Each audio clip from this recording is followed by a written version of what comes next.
Hey friends, my name is Aaron Ciotti. Everybody calls me Ciotti. Welcome to hell. That was from last year. That was Da Baby. I don't know which music video. I don't think they used any of my footage anyway. Welcome to Whoop Wednesday. We are going to take a look at a bunch of BetaFPV builds tonight. In the part 3 of the 3-part mini-series of comparing farts. 3-part mini-series of looking at 1.4 inch diameter propeller builds. First we looked at Newbie Drone, then we looked at Happy Model, and now we're looking at BetaFPV. All 3 of these are on the Matrix AIOs, which is really cool. These 2 are direct solder. This guy is motor plug. The one that's on motor plugs is a fully custom kind of build. BetaFPV, Matrix AIO, CO3 camera, Beta canopy, stupidly lightweight antenna, Newbie Drone light AF frame, and Happy Model 40,000 kV motors. With BT 2.0, of course, and the propellers on both of these 1.2 inch rigs are the HQ 1.2 by 0.9 by 3 tri-blades. And then this has the biblades. This has the 35mm S biblades. So this will be kind of cool. All 3 of these weigh the same. Not exactly the same, but very similar. This guy is on bigger propellers with a bigger frame, but it's they're biblades, which is very cool. Whereas these 2 guys are on tri-blades. I'm really starting to notice the difference in grip and or slidiness of biblades versus tri-blades, which is really, really cool. Because I don't know, for some reason in the past, like, it wasn't as noticeable, but now that I've been doing a bunch of flying with these bigger propeller setups, all of a sudden it's just like, yeah, okay. I think previously I was just kind of blaming myself. I would just kind of go like, nah, I'm just flying like crap. It just happens to be that this is a biblade build. Yeah, it's becoming super obvious. Latrank actually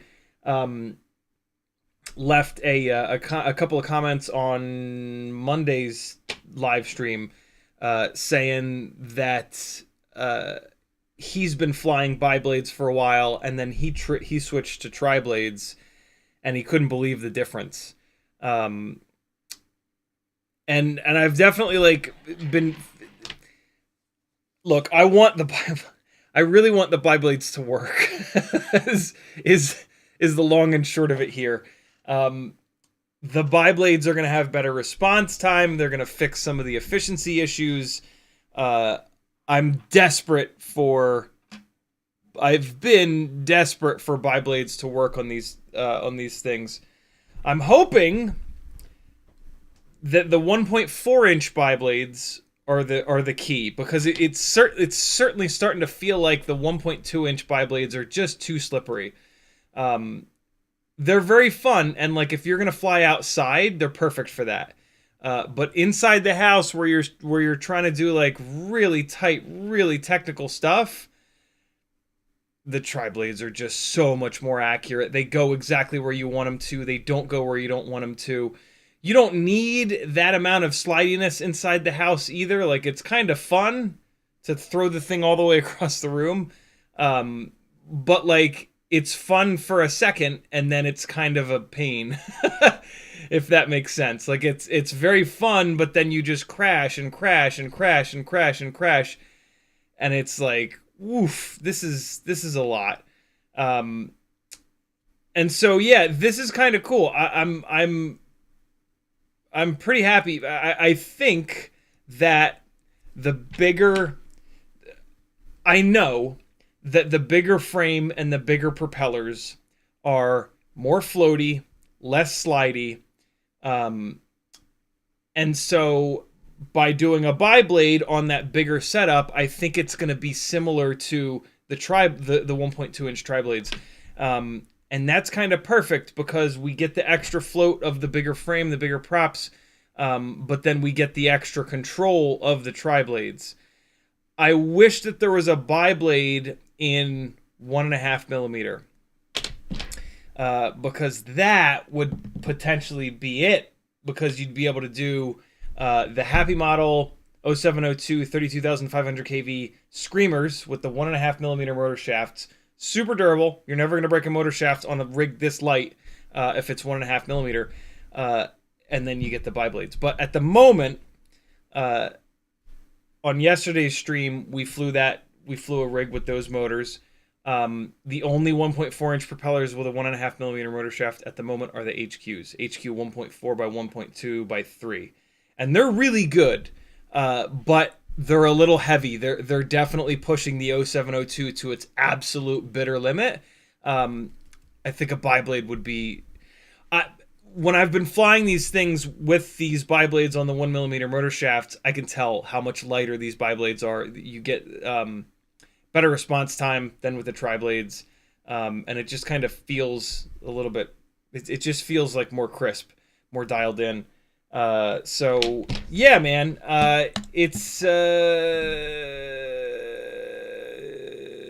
going well with the testing here. I'm like 90% of the way to kind of settling on a setup with the 1.4-inch props that might become like the main freestyle tiny whoop that I fly around the house. We'll see. But yeah, this is really, really cool that we have some good 1.4-inch props, and that we've kind of figured out what motors they pair really well with. So yeah, got that going for me. This is a BetaFPV Air 65 Champion Edition. I don't think I've changed anything on this. I think these are even the propellers that the damn thing comes with. Like I said, this is a fully custom build, and then this is just an Air 65 with the 5-in-1 AIO dropped into the Meteor 65 Pro frame. The motors are direct soldered, which, you know, annoying, but they're working right now. So yeah. Oh, the antenna swap. Right. This is not totally stock. It's got a micro V antenna on it. Oh Christ! I forgot to put into the. I'll put it in there right now. Mailbag, bro. This is a mailbag. You guys get to check out my mailbag on tonight's stream. I've got a box from Tiny Whoop here with some stuff in it. Speaking of, I couldn't help myself. I opened it up. I've been dying to have one of these 1.4-inch rigs actually look good. And in that order, there were clear frames. And so this one was on the blue, the stupid blue frame, and it was just all janky looking, but now it's all matched up. Clear canopy, clear frame, Mobula 6 2024. This is the one that I was saying on yesterday's live stream. That's a 1.5 millimeter motor shaft. This thing is awesome. Here's a new one as well. I was flying this thing earlier, and I crashed it so hard that the antenna smashed through the frame. You see the frame's broken there? It's not broken on this side. It's creased on this side. But the antenna managed to sneak its way through there. And so yeah, that's a new one.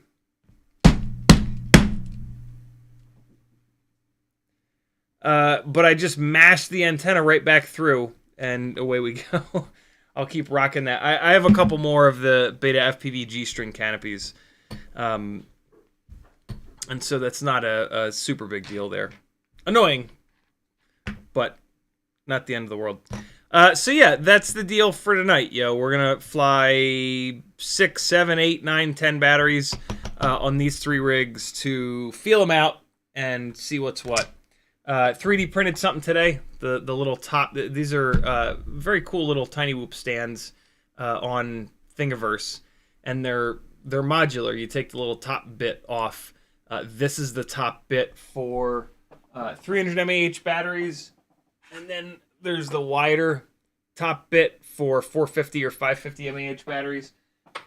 And so yeah, I printed one more of these out for the jib jab, and it just goes into the battery bay just like that, and then holds it like that. Super slick, super simple, nothing crazy.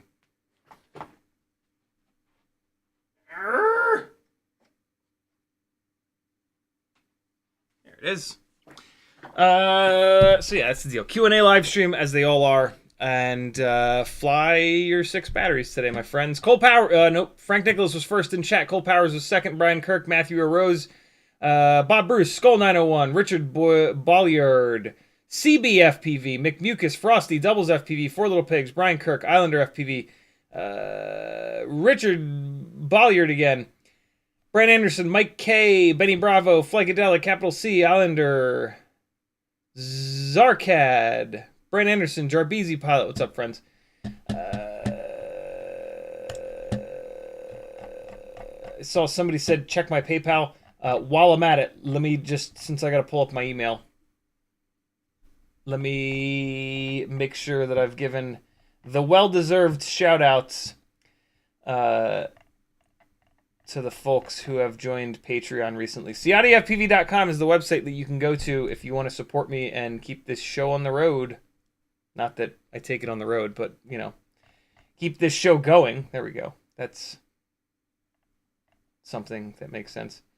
Where? There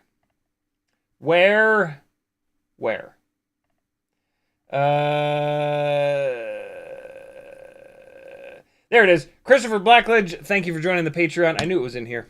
There might be one more. Welcome to the Gangly Gang, my friend. $67 gas bill. That's a store. Under $100. Gareth D. Hebron, thank you so much for the incredibly generous PayPal. He says, Speedix GS25 advice. Thank you so much, brother. Incredibly generous.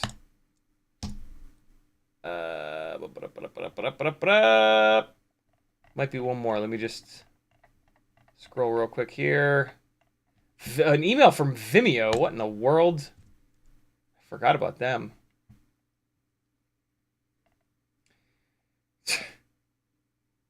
A digital ticket stub, huh? I'll pass, Live Nation. That's weird. No, actually, I think we're good. It was just that one.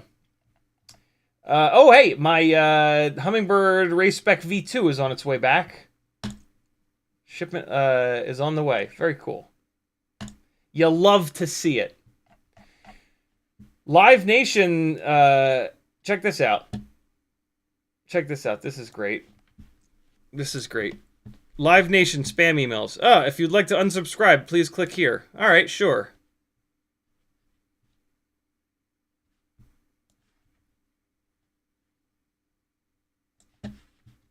Gee, thanks, assholes. It's not working at all. Previously, it would... Oh my god, it's working! Wow, okay. All right. Oh, nope. We couldn't load your... Yeah, it's broken. It's been broken. Way to go, idiots. I think that's like... I think there's a law about forcing people... About... like, you have to have your unsubscribe shit functioning. It's a good law, bro. Oh, here's a Rampage ticket email. Hold on, let's see. Rampage 2025. Nope, doesn't look like they still don't have a date. Wait, yeah, it just still says October 2025. But the tickets become available May 30th. I will not be buying a ticket. If they want to bring me out to do Micro Mayhem again, I probably will, to be honest. I will probably go do that. It's just so fun. And yeah. I don't have much else to say about that. Somebody ordered a screaming goat. Oh, shit. Screaming goats are going fast, friends. I had 6. I'm about to only have 3 left after I ship this one out. So if you want a screaming goat, get on my Etsy store.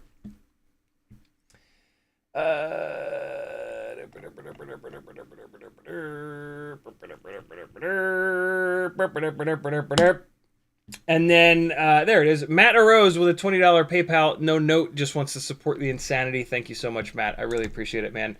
It's you generous bastards that do things that allow me to do this full time, which is insane. Like I said a minute ago, CiottiFPV.com is where you can go to figure out different fun ways to support me. You can join my Patreon. You can just straight up send me money on PayPal. You can buy yourself something nice on Etsy. You deserve it. You can book some time with me one-on-one to really learn stuff. 3 of the things that I do best are flight instruction, help you fly better, teach you how to tune, and then build planning so that you do a build that suits your specific needs really nicely. But it's your time. You know, you're buying time. If you have 15 questions that you want to answer, that you want answers to, and you want to discuss them at length, that's great. Whatever you want, I can help you out with. Take advantage of somebody with over 8 years of knowledge. Get you some good answers rather than the trash answers you get from Reddit and Facebook groups a lot of times. Teespring, if you don't have any clothes, here's our link to our Discord. If you join the Patreon, you'll get full Discord access for $3 whole a month. It's only 10 cents a day. It's well worth it. A lot of other benefits to joining Patreon as well. It's so worth $3 a month. If you're on the $3 a month tier, this coming Monday is a giveaway live stream. For $2 extra, you can be entered to win Tiny Whoop and Toothpick stuff. If you win, I mean, at some point you will win. You will, it'll be like $30, $40, $50, $60 worth of stuff. So that'll easily cover that extra $2. So think about it. Searchable live stream transcripts, super cool little website that Craig built. And then lots of affiliate links here. Amazon, Get FPV, Power Drone, Race Day Quads, Newbie Drone, WeBleed FPV, BetaFPV, FPV Cycle, Helsinki, oh my god, Brain 3D, HDZero, Fly, Woo, EMX, Banggood, Camera Butter, AliExpress. If you're ever doing orders on any one of those websites, if you hit my affiliate link within like a week or so before you check out, I'll get a small percentage of your total shopping cart. Easiest thing to do with affiliate links is to just change your bookmarks to someone's affiliate links. It's hard to remember to use them every single time before you check out. And so, yeah, that's the easiest thing to do. If you don't use bookmarks and you just start typing the website into your URL bar, you can do that. Type AMA for Amazon. It'll suggest like Amazon.com probably right now. You can remove that suggestion from your URL bar and then hit someone's Amazon affiliate link like 4 or 5 times in a row, and that'll tell your browser like, yo, this is the link that I want to go to.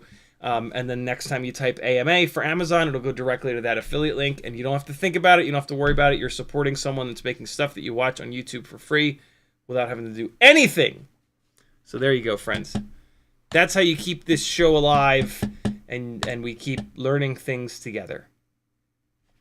In the chat, if you want to talk directly to me, just type CiottiFPV. The first person that did that was Brett Anderson. He says, tries to line and learn, buys to whammy jam and weehaul. Cheers. Whammy jam and weehaul. That's fucking 10 out of 10 right there. Mike K says, read Matthew's message above. Matthew Rose says, check your PayPal.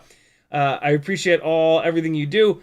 Been getting back into FPV and have watched 15 to 20 within the past few days on 2x speed. Nice. For those of you that watch at 2x speed, is there anything that I should do differently? Because that's pretty cool, being able to watch them in super fast. Thank you so much again for the support, Matthew. Enjoy, brother. Yeah, I started doing this not to make money. I started doing this to just get as much knowledge that was in my brain out into the universe, and then to build a group of people that would be sort of willing to test this stuff with me, so that we could, have that hive mind going. I could never have. It's insane how far that we've come. But that's that's always been like the main thing, is to, how do we make these things fly better? How do we fly better? How do we have more fun? How do we make these more durable? Is there a cheaper option that we can get that performs almost as well? It's super cool. It's like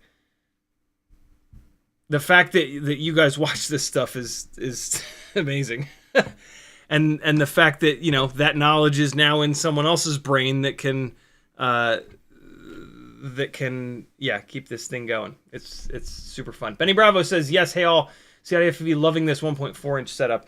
It's dope, right? Like it's definitely different. You got those of you that have done it can tell a difference, right? Benny Bravo says, how much pull you got with newbie drone? Little to none. Anyway, we can get a pro version of the Cockroach V3. Almost certainly not. The Cockroach frames are injection molded. That is mega money. I would absolutely love that, but yeah, I mean that is an extremely expensive venture for them, and it's if they had a 1.4 inch ASI prop, like maybe, but yeah. Also, to be incredibly honest, the Meteor 65 Pro frame is fucking great. Like, it's been incredibly durable. I think somebody in chat has broken one, but man, I've hammered the shit out of the 3 that I've got going, and they're totally fine. One of them just got replaced with a clear frame, so we've kind of reset the durability timer on that one. But yeah, I've been super impressed by the Meteor 65 Pro frames, and they're not, the frames are not, the tips of the propellers do, even on Happy Model short motors, do not ride under the ducts. So there's not like that main inherent problem with this Meteor 65 Pro frame that a lot of the other BetaFPV frames have. So yeah, I mean, it's been great. I guess it would be kind of cool to have one with the hooks, so that we could do batwing mounts, but these are freestyle builds that we're doing here with this frame. I would not use this. I don't think I would use this for RC drift car chasing. I mean, not that I can, since the place shut down anyway, but Yeah, I think for RC drift car chasing, it's the, although I don't know, maybe this would be good. Bigger props, bigger, wider frame to slow it down. It would probably be good. But I'm pretty happy with the way that the smaller ones fly for chasing those guys. This is about the float. The 1.4 thing is, it's all about the float, baby. It's not about the handling. It's not about the cornering. It's about when you're flying hard freestyle and you drop the throttle down to 0, can you get another eighth of a second to figure out what the hell's going on before you smack it into the carpet? So, Zarkad says, crashed Meteor 75 Pro, bent 2 shafts, flew more, video distance dropped 200 feet to 100 feet. UFO looks good. Glue glob still holding down. No damage under magnification. Could bent shafts cause this? Bent motor shafts are going to make the PID loop kind of freak out. And that's going to draw more current from the battery. It's going to put more heat into the AIO. And when the VTX is built into the AIO, that ain't a good thing. So, I mean, it's a bit of a stretch, but it could. What my guess is, though, is that if you crashed hard enough to bend 2 motor shafts, you crashed hard enough to hurt the AIO. So I'm willing to bet that AIO is just kind of hurt. The VTX chip or one of the other chips is just a little bit damaged. Yeah, just with tiny whoop AIOs, the fact that they work at all is pretty incredible. And so if you hook it up and it works at all, you're ahead of the game. Fly it for as long as you possibly can. It's going to die at some point. When it dies, try to be amazed that it worked at all and decide if you're going to get another one. The 2G4 was like the exception to the rule. But yeah, AIOs are not durable, and they will never be durable. They're putting way too much on there. And so it's just tiny whoops are incredibly inexpensive compared to all the rest of FPV. This is but no free lunches, right? There's got to be at least one thing that's a nightmare, and this is kind of it. Like the AIOs, like they might last for 10 batteries, they might last for 100. There's no way to tell. And so, I've got probably a dozen blown up tiny whoop AIOs from over the years. It's just a part of it. It's that, like, you got to pay to play kind of thing.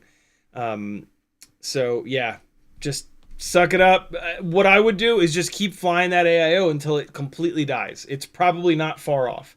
That AIO might have 10 more batteries in it before the VTX goes all the way to hell or something else weird happens. So just, rock it till the fucking wheels fall off. You're probably, like, maybe order a replacement now so that you have it on hand. Worst case scenario, you build another rig. And yeah, just keep beating on them until they blow up and then fix it. And, you'll be able to fix it with small tools in a climate controlled house or apartment. And that's pretty good. Certainly beats working on cars. That's for goddamn sure. Cole Power says, so what you're saying is biblades make 65mm feel like a 5-inch. Biblades make these whoops feel like they don't have prop guards. I would definitely not say 5-inch, but yeah, they make them feel like they don't have the guards on them. It is significantly more slidey, which is fun. Don't get me wrong. It's just, this basement's tight, and I've got gates everywhere, and it's like a very, very, very challenging spot to fly in. And so for here, tri-blades or maybe bigger biblades are a better option. Brian Kirk says, how do you get such good quality signal with your analog builds? I have HDZero box goggles. What antenna should I add to get better range and penetration? So the video that you guys see comes through a like $25 VRX from Amazon. And the antenna that I have on that is an old school Unify. I have that VRX mounted to the ceiling with the strongest part. The antenna is sideways like this, right? It's an Omni antenna. Even though it's an Omni antenna, as they all are, they still have nulls straight forward and straight down the antenna wire. And so what I've done is I've put that antenna basically flat so that the strongest part of the antenna is straight up and around. When I'm flying down here in the basement, it doesn't matter. It's so close that it really doesn't matter at all. I'm blown away that there's not more multipathing down here, but there's wall-to-wall carpeting, there's the big old couch, there's a bunch of soft stuff to absorb RF. It's not like all metal down here, right? Having the antenna flat like this and up as high as I can get it, that means that the strongest part of the antenna, right, the donut, the strong donut, is going straight up. And so that punches right through the floor and goes right up into the living room. And that's why when I'm in the living room, it looks so good. When I go up into the loft, though, that's where you can really see the issues. That's where I don't have an antenna like just directly on the other side of a little bit of wood flooring. And it's needing to punch through a lot more, and the reception sucks up in the loft. Good quality analog signal is more about antenna placement than antenna quality. Does antenna quality matter? Absolutely. But it's hard to find a bad antenna nowadays. Most antennas are actually really, really good. TrueRC, phenomenal. These ORT antennas, amazing. But yeah, it's all about antenna placement. That's a question that Nick Burns gets all the time. And he talked about it at one point not too long ago. And he basically said the same thing. He's like, look, I've been very specific. I've experimented sitting in different locations around my house to figure out the exact right location that I can sit where I get the cleanest possible coverage. And it's a kind of a similar situation where he sits basically right in the middle of the house. He sits like on the back of his dining room table there. And so like the antennas shoot nice and strong down through the floor into the basement and then in the actual living area. So like think about like so for this house, right? When I fly in the basement, it's gonna be fine no matter what. So I don't optimize the antenna placement whatsoever for the basement because I'm going to be so close. The antenna placement is optimized for the more difficult spots to fly. Upstairs, through wood, and then all the way up in the corner. At some point, I need to put a USB extension cord on this because I want to get that antenna over there. Because the loft is... Yeah, the loft is up that way. So I'll be able to get even better signal up on the loft if I can get this antenna down that way. But it's pretty, as you guys all know, it's pretty damn good where it's at now. Even on a shitty VRX, right? You guys are not looking through rapid fire, right? Like this is a kind of garbage. I mean, it's obviously not garbage because it looks great. Right, but it's like not the best. But yeah, keep in mind that with a CP antenna, with a circular polarized antenna, there is still a little bit of a null going straight up and straight down. The strongest is out. It's a donut. It's strongest like this, and then it gets a little bit weaker, a little bit weaker, a little bit weaker, a little bit weaker. Omni antennas are designed to be omnidirectional. So, yes, it's the strongest like this, but it's still damn strong here. And it's still damn strong here. And the null is really not that bad. But still, this direction, head of the antenna, this direction all the way out and around, very, very, very strong. And then the other thing you can do is play around with patch antennas. Patch antenna is going to be super strong, straight ahead. But if you fly behind yourself where you're only on a patch antenna, it's going to be a problem. So yeah, it's really, and so when you go out and fly somewhere, it's all about where you're standing. You need to stand in a good spot.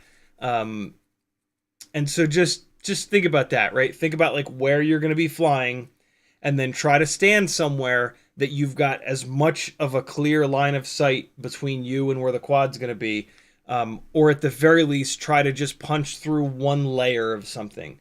RF goes through like one layer of like wood or tree or something like that really good. Once you get to like 2 and 3 and 4 layers, that's when you start to need to rely on bounces, and the bounces are going to be multipath. So they're going to be a little bit, they're going to be muddy. So yeah, it's all about antenna placement. Cole Power says a really underpowered 5-inch. Okay, yeah. Benny Bravo says you've gotten at least $5 of info if you've seen even one stream by CiottiFPV. Thank you, dude. Mike K says, what is Micro Mayhem? Micro Mayhem is the micro-specific flight line at Micro Mayhem. At Rampage, rather. So, like, for example, this is last year. Avatar. Let's be flying outside. Here's flying around inside. Nope, that's I still got. Did I even start the edit for this? I don't even know if I started the edit for this. Oh god. Here it is. Here's the.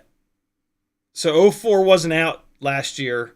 So this is walk snail. This is as good as it gets at the time. And yeah, this is the Micro Mayhem flight line. Absolutely ridiculous. So cool. Coolest spot to fly.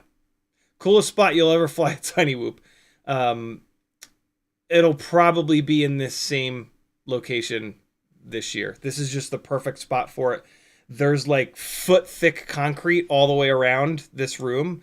So the signal does not get out and no signal gets in. It is multipathing hell, which you can't tell here from digital, right? Because digital just absolutely crushes multipathing. But analog is brutal in here. As an example of that, I think this is analog. Yeah, 65 millimeter, 36,000 kV. This is through rapid fire, which is doing an incredible job. It's almost unflyable in here on like a single antenna analog receiver. This spot is like a commercial for the sync pulse, sync frame reconstruction, whatever the hell it's called, tech that most of our receivers have nowadays. But as you can see, it's still a little bit of a mess. There's still a lot of rainbow going on, but it's totally flyable. It's just, you know, I'm never like super motivated to do an edit with this footage because it's like, you know, it's flashing, it's rainbow, it's all over the damn place. Ugh! That was the hardest dive in the whole place. There you go. That's Micro Mayhem at Rampage. Mike K says Rotor Riot is October 17th through 19th. Where'd you find that? October 17th through 19th. I'm gonna throw that on the calendar just in case. September, October. So let's go. What did I say? October 17th through 19th. All day. Rampage. October 17th, 2025. October 19th, 2025. There we go. Cool. It's on the calendar. I have no idea if they'll invite me out. I've not hid the fact that I don't love how closely they're tying themselves to war machines, and so they might not want me there, and that's fine. That's totally fine. Mike K also says wow, okay, Jesus. Mike K says I've broken 3 65 Pro and 2 75 Pro frames at the standoffs for the AIO. Have you done anything to try to solve that issue? When I have that, I assume that you're breaking the posts off that the canopy screws drive down into. I've done the first or second time that happened to me. I took a look at it and I said, you know what? Instead of just ripping that little tube off, let me put a longer screw in there, and then the longer screw I can jack into the base, right? So I think what's happening to Mike K is that he's ripping this post off here, right? This is where the canopy screw comes down into.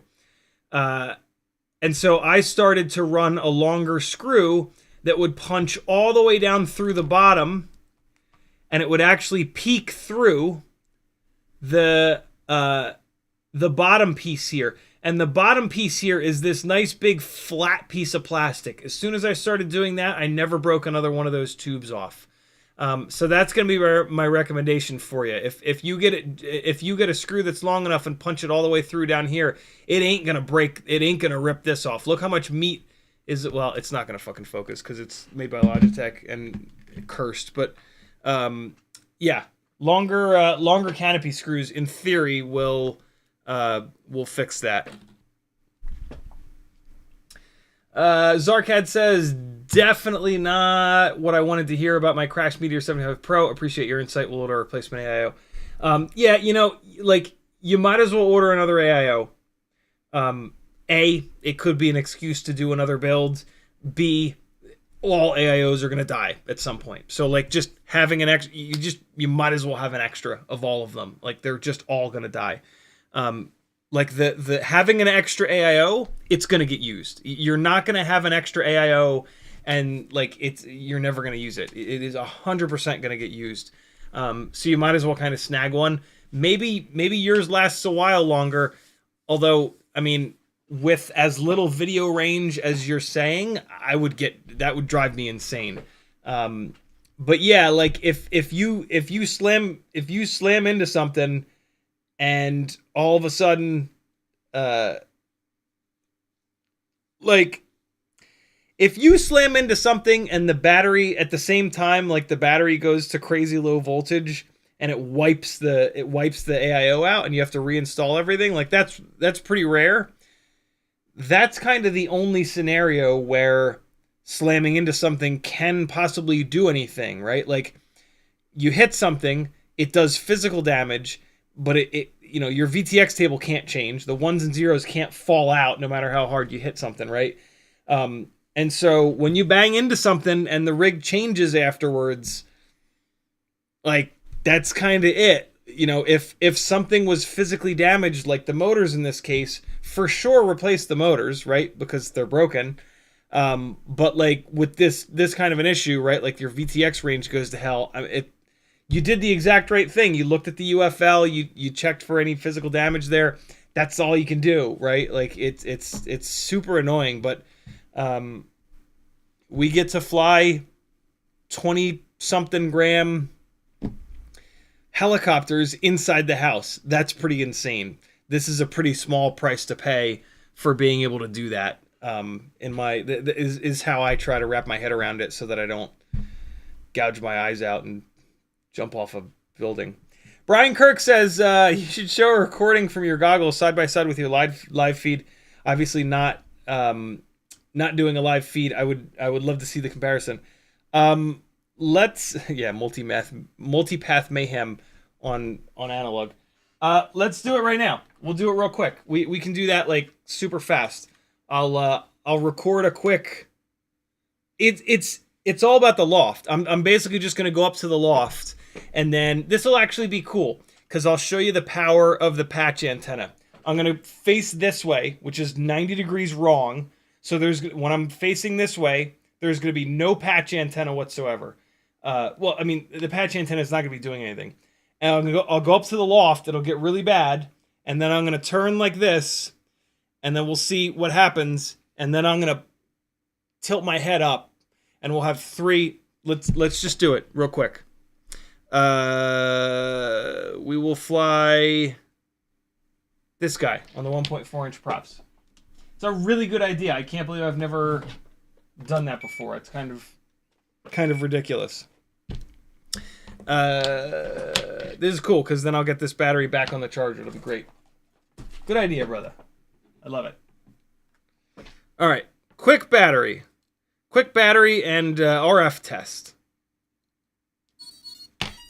So you guys are looking through a shitty VRX now with a good antenna, and it's placed really well. It's up there. I'll fly up there and show you where it is, and then we'll go up into the loft. This is cool, and I'm gonna make sure that that I am actually recording DVR on these goggles. The goggles are also gonna record audio, so that's pretty fun. All right, so first thing I'm gonna do is face this way, face the wrong direction, so that the only antenna that's gonna be working is gonna be the CP antenna up here. All right, so HDZero goggles are coming up. All right, that should get it recording. Yep, all right, so we're recording. We're gonna have to watch this afterwards, right? I can't show you the feed from these goggles. So, this is the living room. And now we're gonna go up into the loft. Wow, it's actually not bad at all. I think it's really bad for you guys. It's the worst in here. It's really bad in the bathroom. But it's actually not really bad at all. I'm gonna park it in here. Oh, it's getting a little bad. I want to park it on the counter. Kids have so much shit on the counter, though. It's hard. Here we go. Oh, shit. Hopefully. Oh, God. I lost all the video. Okay. So it's real bad for me right now. Now I'm going to turn my body and point the patch antenna up there. And it's now the patch antenna is pointed perfectly. And I've got video. It's not great, but I've got video again. And I'm going to fly. Oh, God. Trying to get out of the sink. It's still pretty bad, man. It's still pretty bad up there. I'm going to come out. Let's do that test one more time. I'm going to park it up on the table here. Oh, I just got a nasty flash in the goggles. Park it up on the... Oh, for fuck's sake. Oh, I'm on the chair. Okay. So now I'm going to turn to my left. That's going to make... there's no difference. Turn to my left. Turn to my right. Yeah, there's no difference. But you could see it in the bathroom. You guys probably had like nothing when I was in the bathroom. I would not be surprised if you didn't have a single thing when I was in there. This battery is hurting. Shit. Although I have been like hovering for a while. No, not that long. Minute and 22. That's nothing. Oh shit. Oh. Oh God, no! No, no, no. Please, no. Don't fall in the sink, you... Where is it? What's happening? Oh, it's under the... It's under the thing. There we go. Yeah. Oh! Get away from the sink. Woo! Oh my God. I just flew it right into the door frame.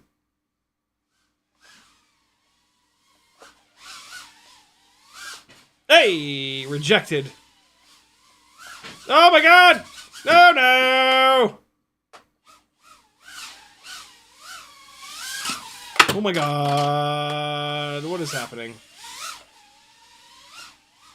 I was flying a 1.2-inch rig today, and I got used to that. There is a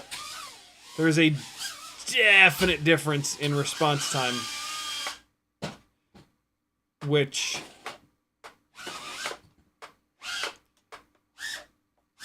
takes a minute to adjust to. Yeah, that ain't coming out of there. All right, stopping the DVR. This is also going to give me a chance to see if so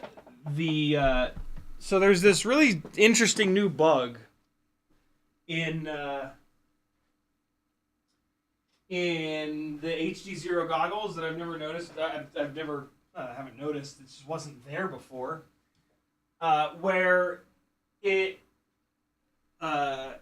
it just kind of decides what video format it wants to record in at complete random, which is super annoying because the .ts file format kind of sucks, in my opinion. And so, yeah, that's been really frustrating. Even though I have it set to .mov, it'll just randomly record in .ts. I guess I should be happy that it records at all, because DVRs have a terrible tendency to just not work at all. But, you know, this is a $600 set of goggles. For that much money, I do sort of have an expectation that the DVR is going to work and record in the same format every time. But it looks like, and this is the second time that I've had to do this. If you go, when it starts to do this, when it starts to just randomly record in .ts, if you go into the menu and you take it off of MP4 and switch it to .ts, and then switch it back to MP4, it will start recording in MP4 again for a little while, and then it'll randomly switch back. So let's take a look. So you guys just got to see it through the shitty VRX. Here's what I see through Rapid Fire and HDZero. So totally clear, totally clear, totally clear. No breakup at all. No breakup at all. A little tiny hit there, but like, yeah, crystal clear analog until up here in the loft. And this is when I'm not pointing the patch antenna at it, right? So not pointing the patch antenna. I can actually turn the volume up in here. I'll park on the counter. Here we go. I'll let me from a couple minutes ago. Shit on the counter though, it's hard. Here we go. Oh shit. So, oh god, I lost all the video. Okay, there you go. So it's real bad for me right now. Now I'm going to turn my body. I guess this is the ultra test, because I'm in this ceramic sink. Now the patch antenna is pointed perfectly, and I've got video. It's not great, but I've got video again, and I'm going to fly it. Oh god. Trying to get out of the sink. It's still pretty bad, man. It's still pretty bad up there. I'm going to come out. Let's do that test one more time. I'm going to park it up on the table here. Oh, I just got a nasty flash in the goggles. Wait, did that flash come through? Hold on. The table here. Oh, I just got a nasty. I'll be damned. It didn't flash in the DVR. That's weird. Oh, I just got a nasty flash in the goggles. Interesting. I know that's a problem with HDZero goggles. They'll just white flash at relative random. Chair. Okay. So now I'm going to turn to my left. That's going to make there's no difference. Turn to my left. Turn to my right. Yeah, there's no difference. And that the Omni's doing all the work. Nothing when I was in the bathroom. I would not be surprised. So there you go. That's what it looks like through the through HDZero goggles with Rapid Fire. I've heard that Rapid Fire is that the tracer module for some strange reason works better on the HDZero goggles. I have had a situation where I was at Patrick's and I was using this setup with the Rapid Fire. He was using a set of Fat Sharks with Rapid Fire. And he was standing right next to me, and I crashed somewhere, and I had no video. I had all static. And he's like, really? I still have a little bit of video. And I grabbed his goggles and put them on. Sure enough, he still had a little bit of video. So and I've heard from a couple people that like there's just something, I don't know what it is. There's something about Rapid Fire that it's not like the optimal receiver for the HDZero goggles. So if you guys know anybody selling a tracer, it's not tracer, whatever the TBS module is, let me know. I would love to swap this Rapid Fire out for Fusion, TBS Fusion. but I'm not willing to spend like $120 or whatever the hell a TBS Fusion costs. Or if you ever see one used or something like that, definitely let me know and I'll snag it. So, yeah, that was pretty cool. I might actually watch the live stream back and see what it looked like for you beautiful bastards. What is this? What are these files that I have on this memory card here? Let's just kill them both. All right.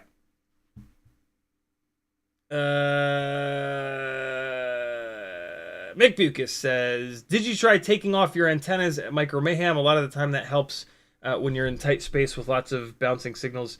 I did. I tried running no antennas, one antenna, two antennas. It didn't make a significant difference.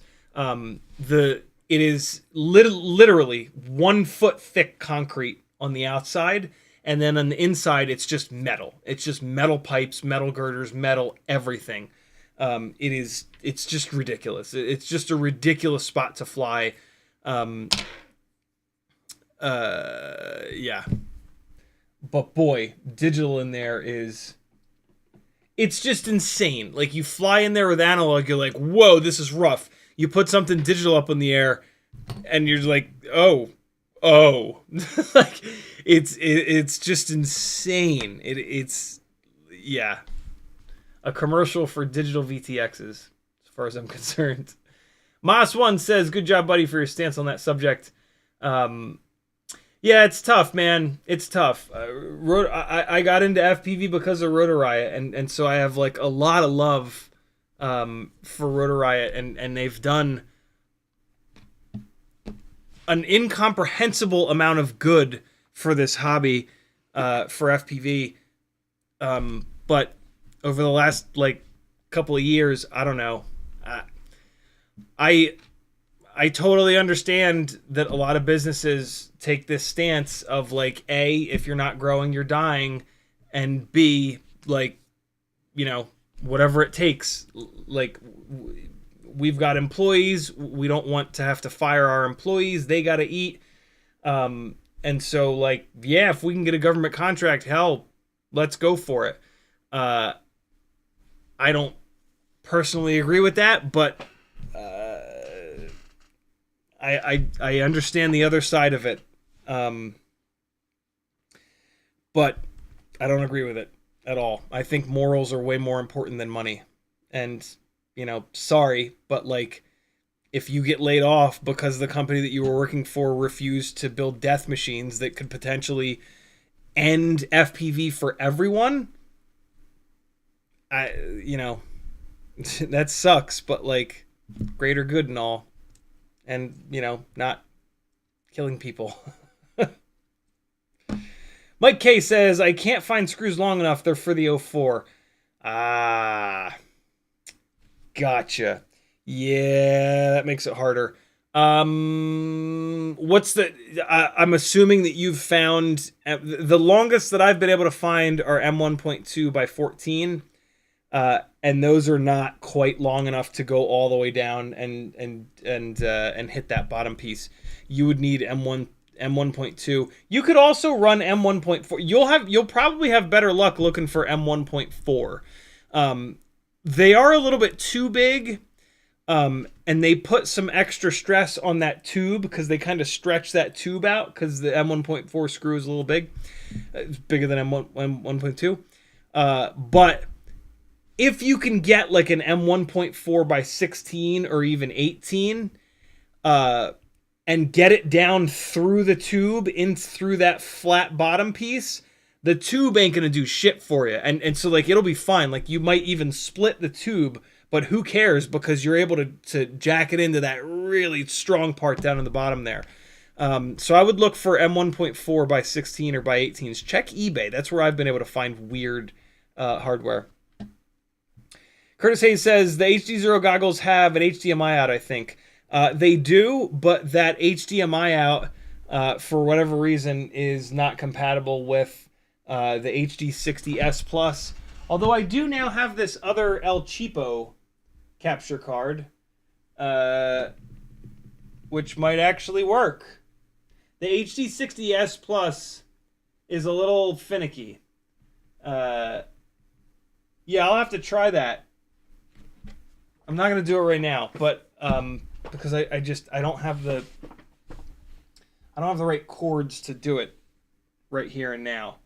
But yeah, if you guys ever, for whatever reason, want to see what the HDZero goggle feed looks like live, I might be able to do it now. So just bug me in the chat. Frank Nicholas says, your DVR TS MP4 randomness, is it maybe when you switch quad / VTX specific maybe? Oh, that's interesting. I never thought about that. I don't know why that would be the case, but boy, are there weirder things in FPV than that. I'll pay attention to that. Yeah, next time it happens, I'll put that quad aside, take another one, fly it around. Yeah, interesting. Good thinking. Islander FPV says it was pretty clean all the way up. We still had video on stream in the bathroom sink. No way. Maybe this little $25 VRX is not junk. Maybe it's a magical little VRX that Sky Droid. They're not who makes it, but that's pretty impressive that you guys had video in the bathroom sink, because even Rapid Fire lost video for a little bit there, right? FPV is in the house. He says, I think there's something about if an MP4 recording gets interrupted on the HDZero goggles, the recording saves as a TS file. That would be pretty cool. We can test that. That's an easy thing to test. So if we get this going, if we fire these up, and then we just hook a battery to this rig. Well, let me give it a second. Let me give them a second to boot up. They take forever. Okay. They is booted. All right, so that's now plugged in.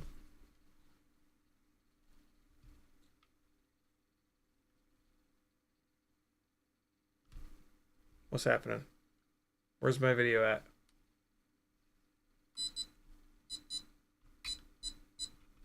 What the hell was that?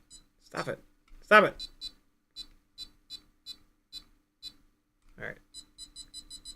Race 8. There it goes. That was weird. It doesn't see the memory card because the memory card is in the computer. Eject. Okay. Right. Throw the SD card in there. All right. Recording? Not yet. Recording? Nope, not yet. There it goes. Okay, so we're recording. And what I'm going to do is I'm going to pull power from the quad first. See what that does. Still recording. I have it set to manually start and stop recording. So now I'm going to stop it. I'm going to manually stop it. All right, cool. And now I'm going to power the quad back up. So that's one file that should be normal. Quad's powered back up. I have video again. Hit the button. Start recording again. All right. And now I'm just going to power the goggles down. Let me go into the menu. What happens if I go into the menu? Hold the menu button. Okay, so now I'm in the menu. Now I'm out of the menu. It stopped recording there. Okay, so that there's second file number 2. And now I'm going to hit the record button again. Cool. It's recording again. Just give it a couple seconds here. And then I'm going to just power off the goggles. And so now normally with a .mp4 file, by just powering off the goggles when it's still recording, it does not write the end of the file, right? Like the way that MP4s work, at the end of the recording, it has to be powered on, and you have to hit the stop button so that it can write a little part of the file that says 3 minutes and 22.1 seconds. And so with MP4s, they'll be corrupt. They'll still exist. They'll have all the data, but there'll be a corrupted file. There is software that you can get that'll like rewrite the end of the file, but it's kind of annoying. And so let's see if it is automatically making a .ts. That's pretty fucking cool, to be really honest. Let's see. Movies.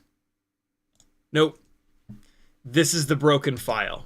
It's 25 megs, right? Like the 5 seconds of video is in there, but you can't play the file because it doesn't have that end part. So yeah, it's not automatically making a TS out of it. That would be extremely cool, though, if it was able to do that. All right. Yeah, here's the one where I went to the menu. Let's see. The goggles down. We go into the menu. Okay. It recorded right up to the point where I went into the menu. So yeah, it's not automatically making a .ts. That would be insane. I was about to sing mad praises for the HDZero goggles. Because that would be like the best possible setup.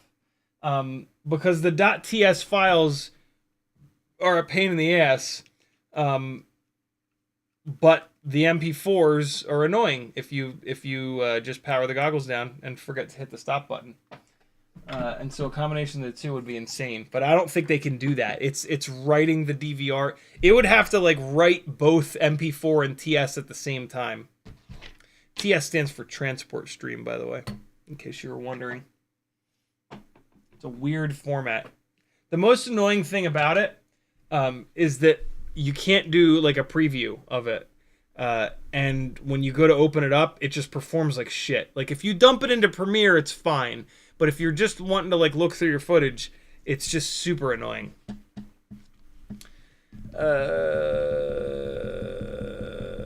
Father Dean says, can you run the HDZero AIO 5 in the Meteor 65 Pro frame? You cannot. The AIO 5 is a full-sized AIO. It's a square. The Meteor, both Pro frames, the Meteor 65 and 75 Pro frames, they have pulled the ducts inwards basically, and so you have to have an AIO that's like this because the ducts encroach on that straight. Like if you look at the corners, there's not a straight shot between them. The duct comes in there. So you have to have an AIO that's shrunken down a little bit. You can't have a perfectly square or perfectly diamond AIO for any of the Pro frames. OMFPV says, like if you power down the goggles before stopping the recording, yeah. Nikika says Imperial Walker City looks like a rebel on Hoth. You're welcome, brother. Cool. Let's start flying. Wow, it's 11:10 already. Jesus. When I'm not flying for DVR, I use my Fat Sharks because they're way more comfortable. These are OG Fat Shark HD3s. We're going to bounce to the 1.2-inch rigs. First up, let's do... So the 1.4-inch prop rig is on 702 27,000 kV BetaFPV motors. I think it's going to be the least powerful of these three rigs because this one is on 40,000 kV motors. This one is on BetaFPV's 30,000 kV Champion Edition motors, which make really good power. So let's we're going to start high and then work our way down. So this is on 40,000 kV motors. This is a fully custom built Matrix AIO. Hold on. Get some weights here. WeBleed 0702 40,000 kV motors. Both of these 1.2-inch rigs are on the same props, HQ 1.2 by 0.9 by 3 tri-blades. But yeah, we'll fly the most powerful rig first. This guy is 17.25 grams. The Champion Edition is 17.4 grams. The 1.4-inch build is 17.5 grams. That weight difference between these three is so small that there might as well not be any weight difference. These from like a Yeah, that's not enough of a difference in weight where it'll really make a difference for me. Racers would probably be able to tell a difference, but not little old freestyle me. So all up weights are kind of out of the equation tonight. We are looking at, this is going to be the difference between prop size and just like motor power, sort of, 40,000 kV happy model motors versus 30,000 kV BetaFPV motors. The spoiler is going to be that in Rosser's testing, the amount of actual power that each one of these motors made is very, very similar. So these first two 1.2 inch rigs that I'm going to fly make almost the same power. One of them is higher RPM. The other one is a little bit gruntier. God, I'm getting obsessed with clearing hair out of these motors. Tattoo 300 mAh battery. 40,000 kV first. This should have a little bit more power.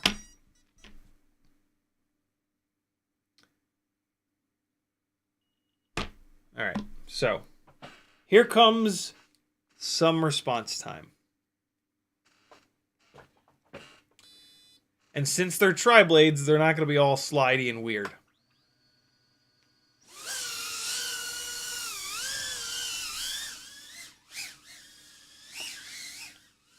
Yeah, just like the moment that you like slam the stick over, there's just, in the same way that like on a big power 5-inch rig, there's absolutely no delay. Like it reads your mind. The 1.2 builds, they do exactly that. And flying inside, everything happens extremely fast. And so that extra little bit of response time is actually a really big deal. It's a bigger deal than you might think.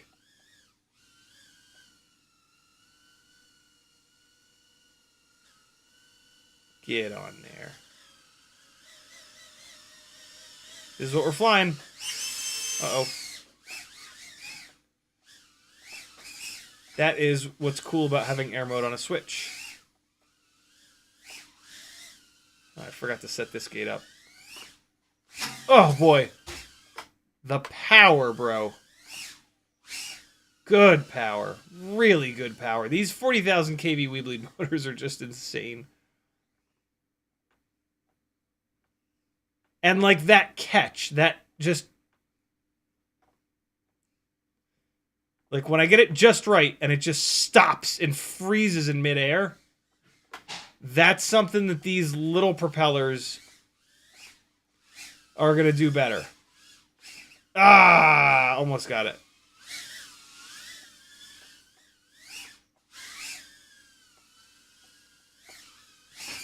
Hey. But a move like that, this dive move, everything happens really fast. Like, you got to be on it to do this dive. The bigger props make this dive, A, easier, B, cooler looking, I think. I can kind of cheat it, come in low, throw it up like that, and by throwing it upwards, I'm artificially giving myself more hang time, right? Like, more time to get the dive sorted, get it into the thing, try to not let it hit the door, get it oriented properly so that I can go out an actual hole in the cubes, right? And then try to avoid the drum set and the chair on the other side. I find that dive to be a lot easier on the bigger propellers. 2 minutes and 41 seconds runtime. Let's do another one. Let's back-to-back another one. Right into it. Same build. I'm kind of warmed up. Let's let her rip. Just getting the battery cable kind of situated a little bit better there. Okay. Matrix 5-in-1, 40,000 kV 0702 WeBleed motors. HQ 1.2 by 0.9 by 3s. CO3 camera.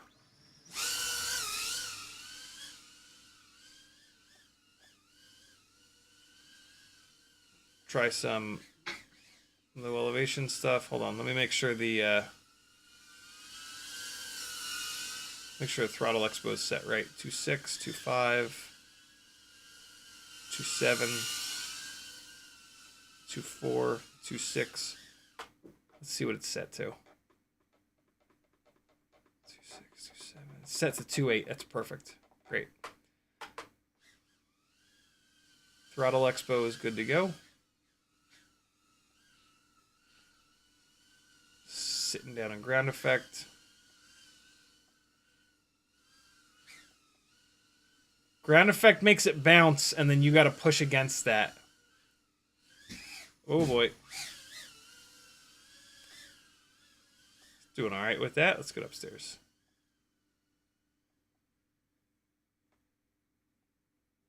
Oh my god. I just bounced right off. Oh my god. What is happening? Why can't I do anything right now? I can do something. Ready? See that like super smooth stop there?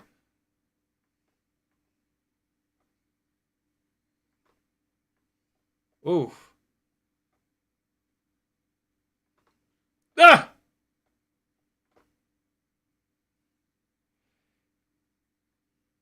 The quickness, man. God damn, the quickness. Oh!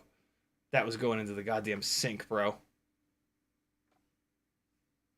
Oh, there it was, yo. There was that wall ride really tight on that corner. Ah, not as good. Not as good. Let's try it one more time. Almost as good. Oh, God. Woo! I can't believe I pulled that off.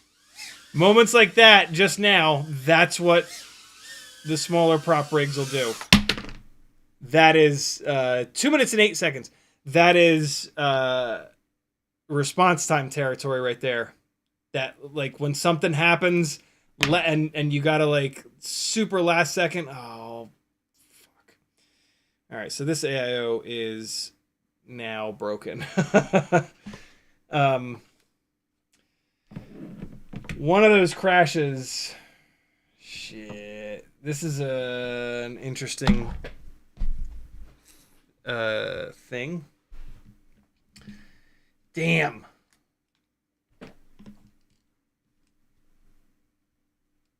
So that just happened. That was not like that a minute ago. There's a chance that the pins didn't break off there, but probably at least one of those pins is broken off. So this AIO is now stuck with probably with whatever's on it, which is not the end of the world. I'll push it back here, and it broke off all the way. Yeah, no, that's gone. There's a chance that I'll be able to get that back on there, but I really doubt it. That's a shame. I can see. So that part broke off. Oh, yeah, no, they all broke off. I will try to fix it. There's a chance. There's a chance I can fix that, but that's a bummer. The battery shifted backwards, and the battery cables just ripped on it. I had so this is partially my fault. I had this blue cable.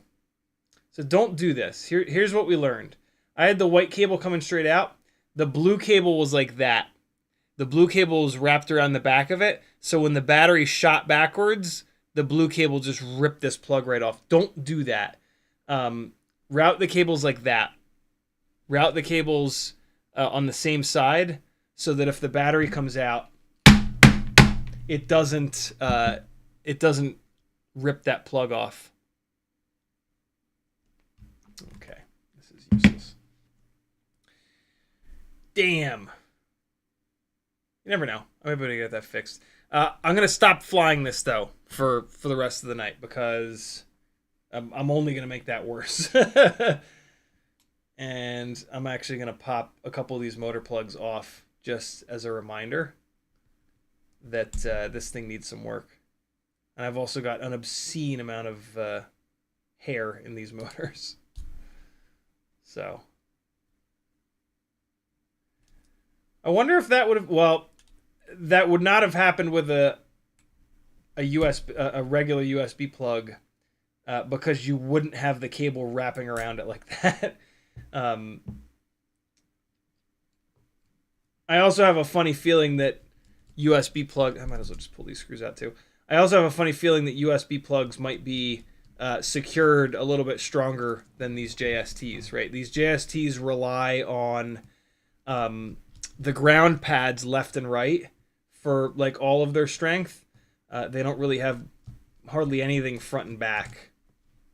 And so that's probably why that happened. But I can't really blame that on anyone but myself. I should not have had that cable wrapped around that.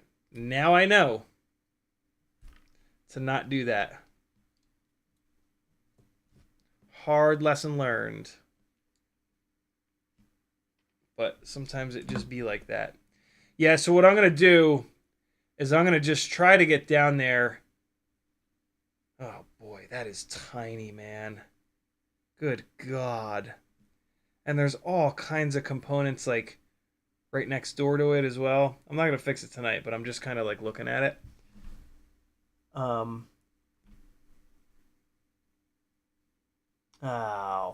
farts. It ripped the pads off. This is toast. It ripped the pads off. Yeah, no, that's done.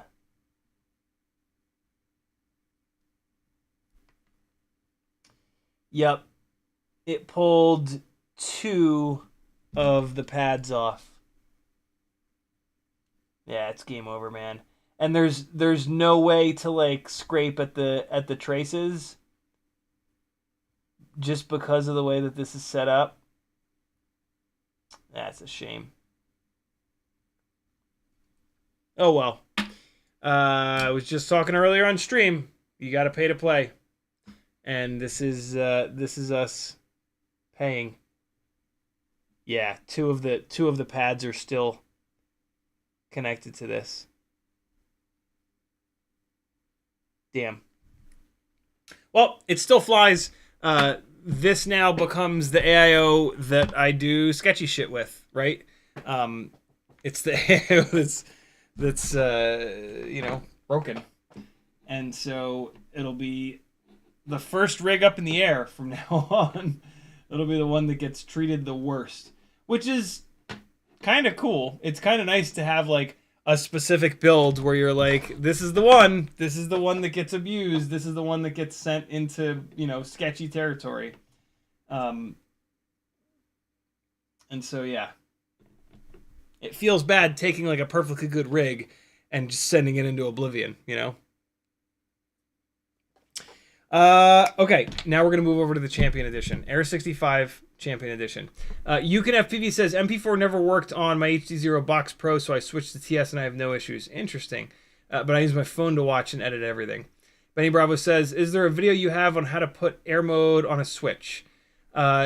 No, but let's see. Let's see how good Craig's searchable live stream transcripts are. I just recently did it. So if we do a search for air mode switch. Apparently I don't have air mode on a Switch on this one, I say.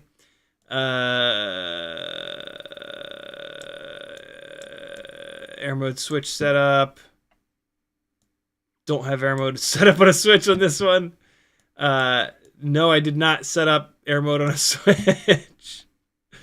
Shit, where did we do it? It might be here. Look how many times I said those things in here. It's probably this live stream. Newbie drone hummingbird race 1.4 inch props is too powerful. It's almost certainly in that live stream. Although maybe we can do it to if one of these rigs doesn't have it, I'll do it. But the majority of the work is on here. You've got to set your momentary switch up with an aux channel so that it sends that signal. And I'm not going to try to show you how to do that on here. I'm not very good at OpenTX, but yeah, you're just setting it up as like a 5th or 6th channel on your transmitter, just with the momentary on and off. I bet you this rig doesn't have it, and so I'll go into you just go into the modes tab and you turn permanent air mode off in the config tab, and then in the modes tab you'll have an option for air mode, and then you just put it on that switch and on and off, and away you go. There you go. That's how you do it. That's the whole process. The hardest part, like I said, though, is getting the momentary switch to output something from your transmitter. Just because, you know, OpenTX is insane. Air 65 Champion Edition. Oh boy. So these are the 30,000 kV BetaFPV motors. Mega power. From what I remember, they're not all that efficient, but none of the super powerful motors are all that efficient. I think it just threw a prop. It did indeed. I heard the prop hit the ceiling. Hang on.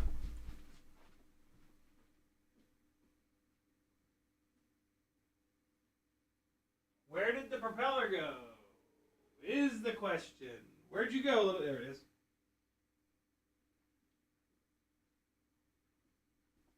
If you have a propeller that's flying off, take your thin-tipped tweezers, put it diagonally into the prop, and just scrape it around. You're trying to scrape the plastic. You're gonna dig into the plastic, and on either sides of you digging in, it's gonna raise the plastic. You know what I mean?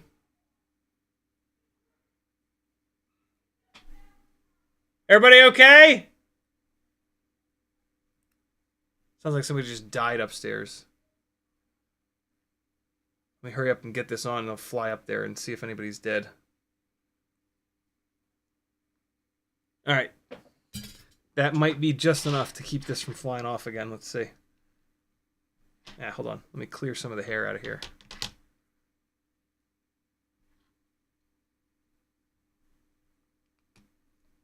Yeah, it fits much better now. Alright, let's go see what happens. Let's go search for dead bodies.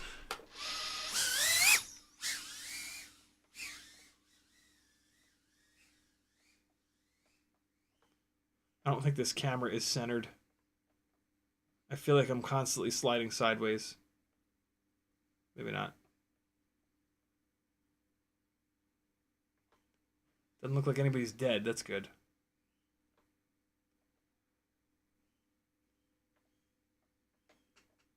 Woo! Boy, this thing makes some power, boy. It's more grunty. It's funny. When I sit here full throttle like this, I can tell that it doesn't have the RPM that the 40,000s do. But it has this amazing grunt. And so, like, changing directions or like that first hit, look at that. Like, that was just a quick little throttle stab. Ready? Stab. And it just throws it. Stab. Throws it all the way across the room. Uh-oh. Yes! Hey!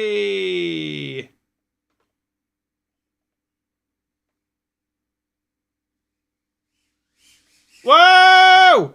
Uh-oh. I forgot about the full rainbow thing that the BetaFPV boards do. Gotta power cycle it.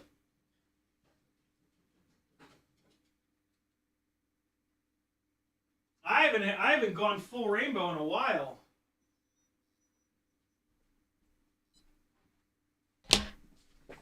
They don't do it that often, but they do it.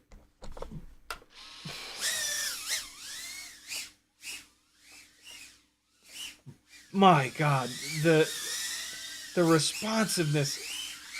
Like when you dig into the throttle, it just implodes. Oh, that's a shame. We won't know what the runtime was because I had to unplug it. Hopefully it doesn't go full rainbow on this next battery. We can actually get to see what the runtime is like. Oh my God, that was just perfect. Ah, missed it. Woo! Ooh, boy.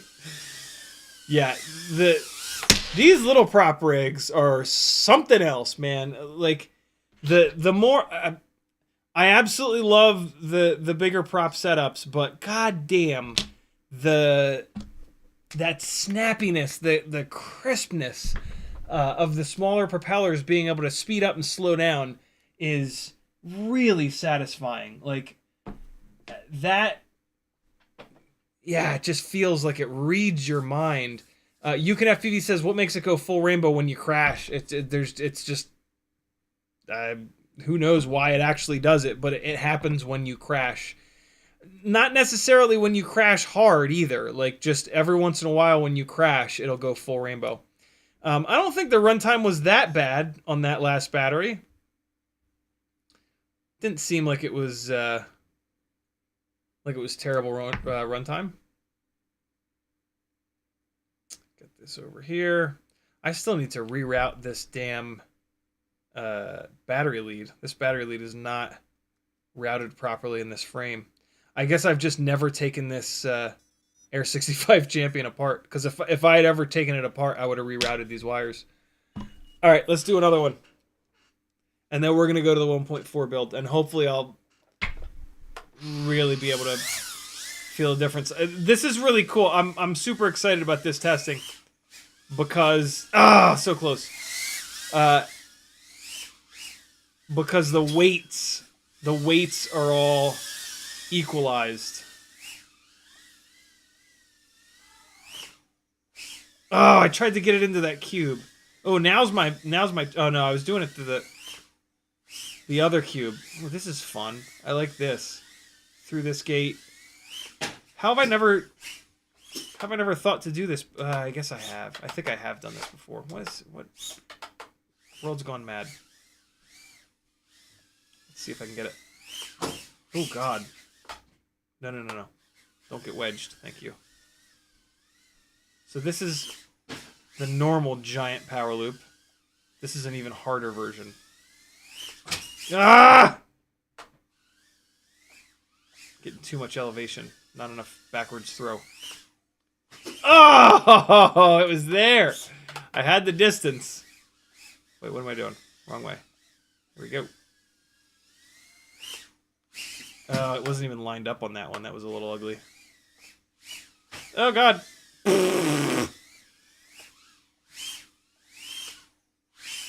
Oh, man. This thing flies great. Man, I haven't flown this in a while.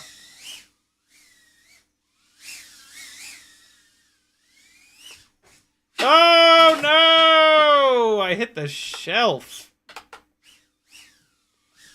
try it again. Oh, my God. What am I doing? There we go.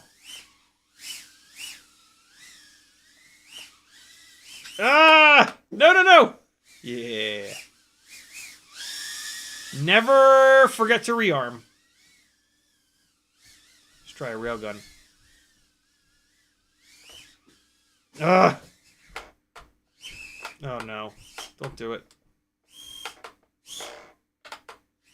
No. Get out of there. Come on! Get out of there.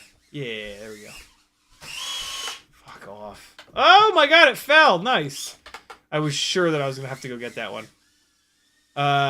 Let's do another quick low. Oh, I guess I didn't do any throttle control testing with this one. Let's just crash into everything. How about that? All right, let's see down in here. See if we can get down and dirty.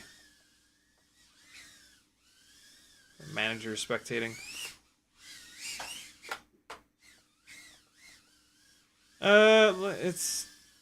almost feeling like the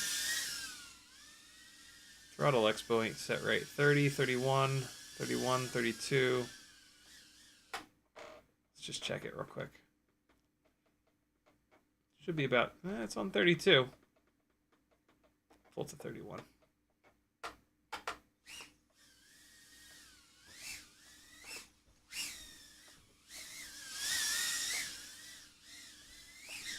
I know it's probably placebo, but I think it feels better with just that one single point change.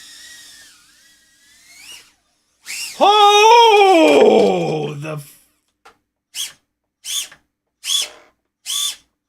Really? Really? You're gonna do me like that? Oh my god, what just fell down? Oh boy! Yo, this rig flies great. BetaFPV, make more of these champion editions, yo. God damn.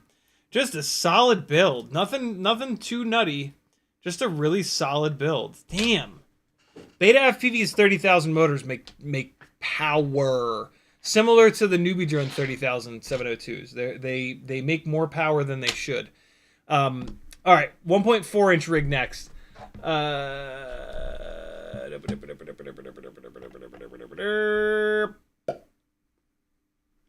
Craig says on 2025 321 you set it up on aux 3. Thank you, Craig.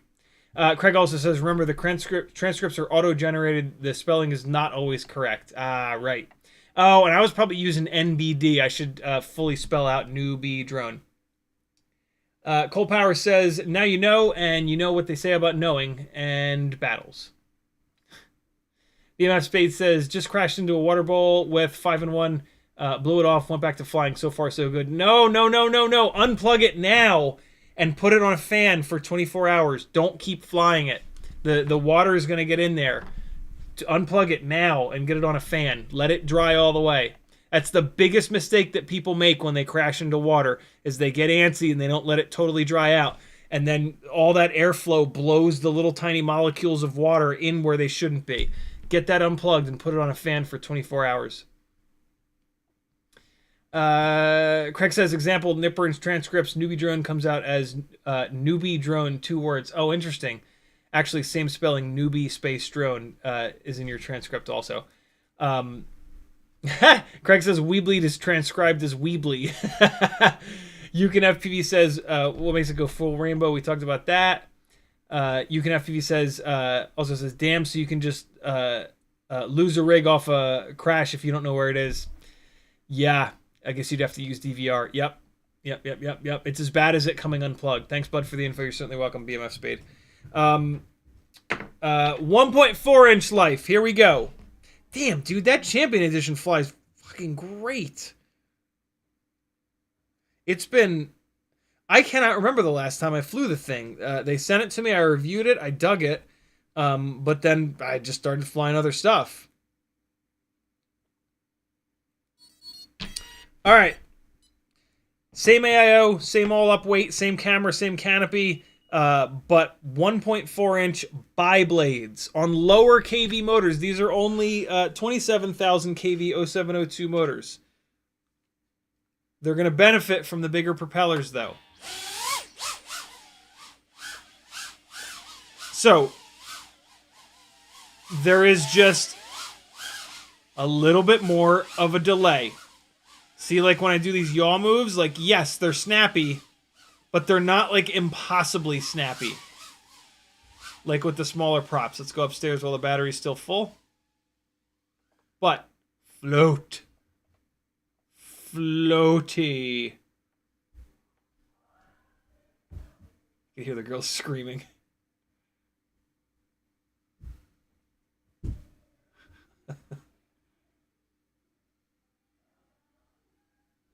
Oh shit, I thought I was gonna hit her in the head. Here comes Teddy. Teddy's protecting the girls.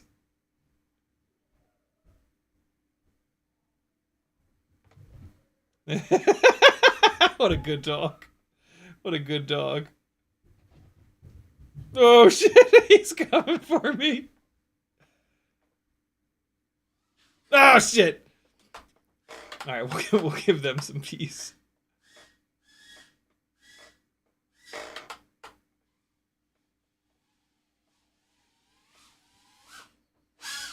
Woo! That right there, bro. That was a super laid out Maddie. Super, like, really delayed. Just really letting it come around and fall down nice and low. If I had done that, if I had done the timing that I just did on the sticks with a 1.2 inch rig, it would have hit the ground. Like, that was a perfect, I ain't gonna be able to get it out of here. That was a perfect example of the 1.4 inch prop magic.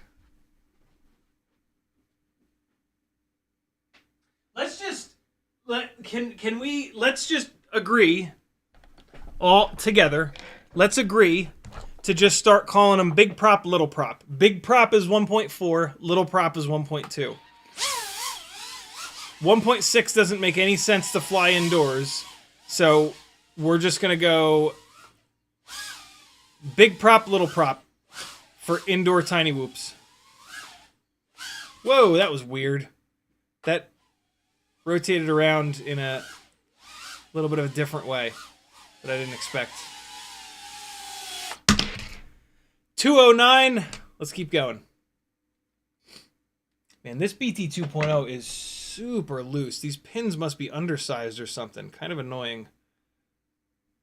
Need to replace it one of these days. Alright. Here comes a WeBleed 300. That battery fits a little bit better. Both WeBleed batteries, that's weird. Big Craig says the trademark it, big prop, little prop.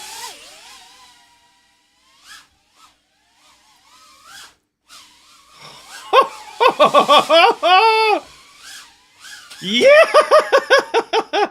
Okay, so 1.4 inch biblades. They feel every bit as grippy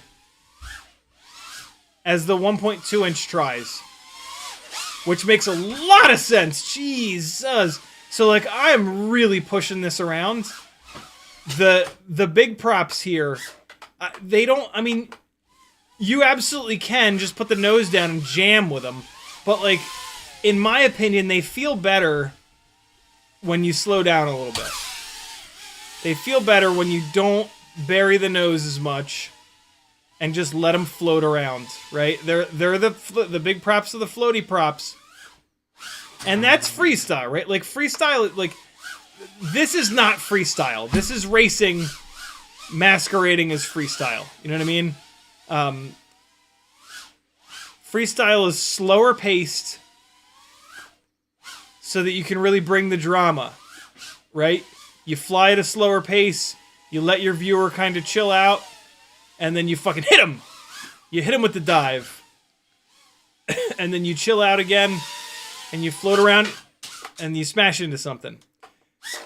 Right? That drama...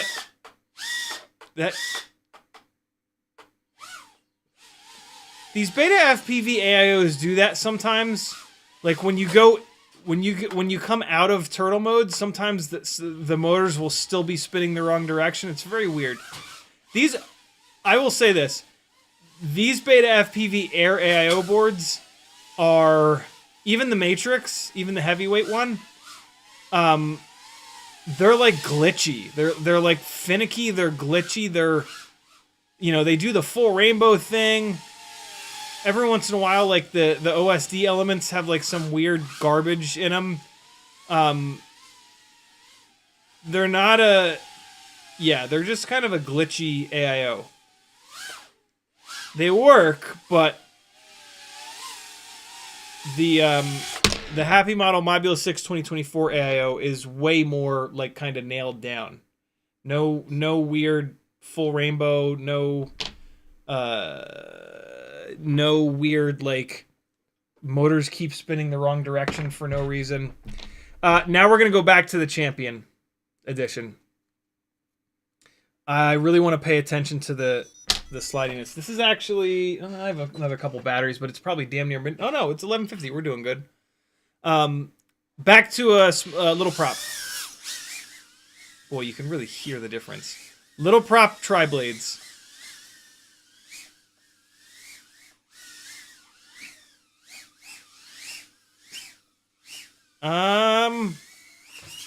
I think this might be a little bit less.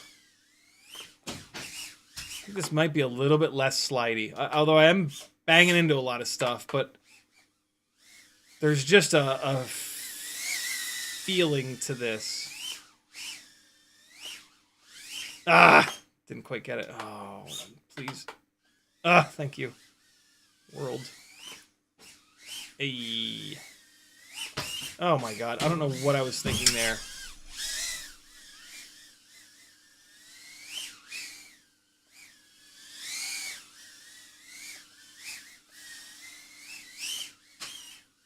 Hey, dong! Oh god, why?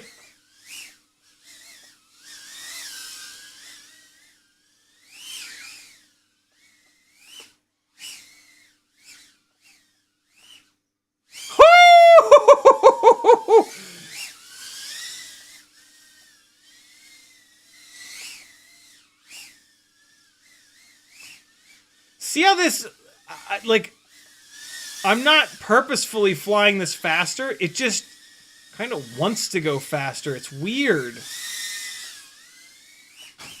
It's not weird. It's not weird. Smaller props will spin at a higher RPM, and they will send a smaller column of air, but a column of air that's that has more airspeed. Especially when you're putting like the same size motors. Well, that's interesting. I've never seen that before. Can I fly like that? Again, BetaFPV boards, man. Little glitchy. I can't fly like this. Oh boy, I cannot fly like this. Oh boy, I don't have a center point. The center of my screen is split. I just want to get it back to me though, so I don't have to stand up. Can I do it? Can I do it? Oh my god. Oh, it's so awkward. Oh god, don't.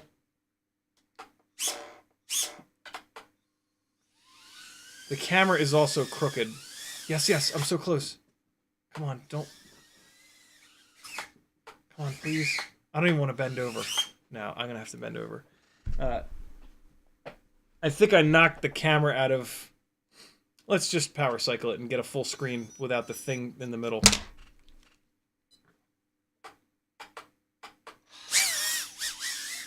Let's check to see if the camera's level. Camera's level.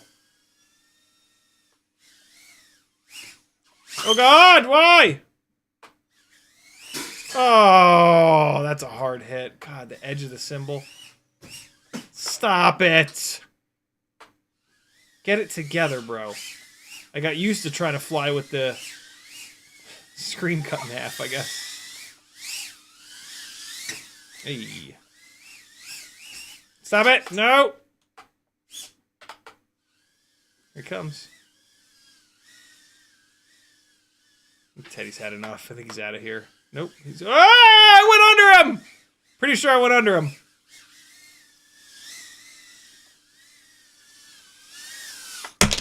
That's always been, I really want to power loop him, but I don't want to catch his little wiener and have him hate quads forever.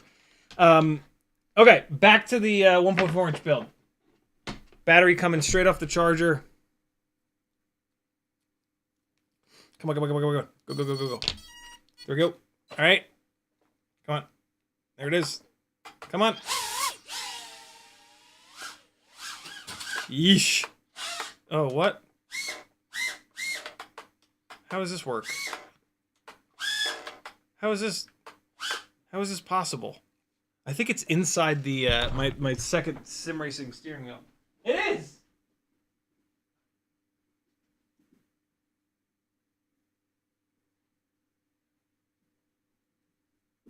Teddy's just freaking out. He's just running back and forth.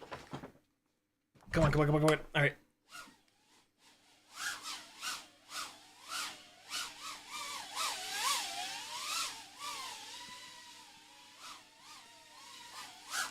Let's hit the dog in the head. So I'm just turning it over and over and over again to see. Oh, I knocked it over, didn't I? I sure did. What a mess. See how it's just slower? I like that. I like that a lot. Ah! I thought I was going to be able to wall ride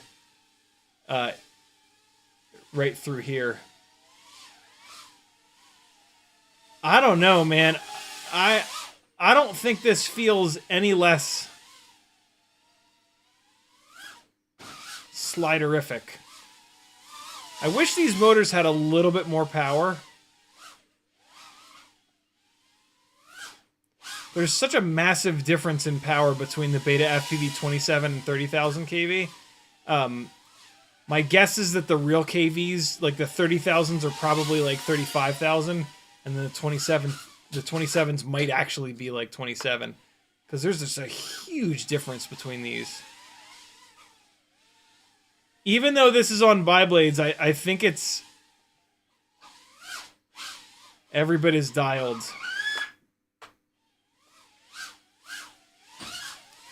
This is for whatever rig that I settle on with 1.4 inch props. It ain't gonna be this one on these motors, that's for sure. Ooh! Stuff like that. I find myself hitting stuff like that more often. Like the really hard stuff. Oh, twice in a row! That quad gate is really difficult to power loop because you have to cover such a distance, right? Oh, what? I don't know, man. Every time I fly these 1.4 inch prop rigs, I find myself screaming more, and I scream when I hit hard stuff, and like that's pretty fucking cool, right?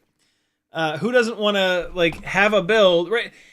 Like so much of what I'm doing with this live stream and everything is trying to build rigs that do what you want them to do more easily, right? Like, yes, stick time is just everything, for sure, 100%. But you can build in a way that it, like, helps. It's very individual, right? Like, we all have to do that individually. But I try really hard to, like, break this shit down and, like, understand why. Like, why is it? And I'm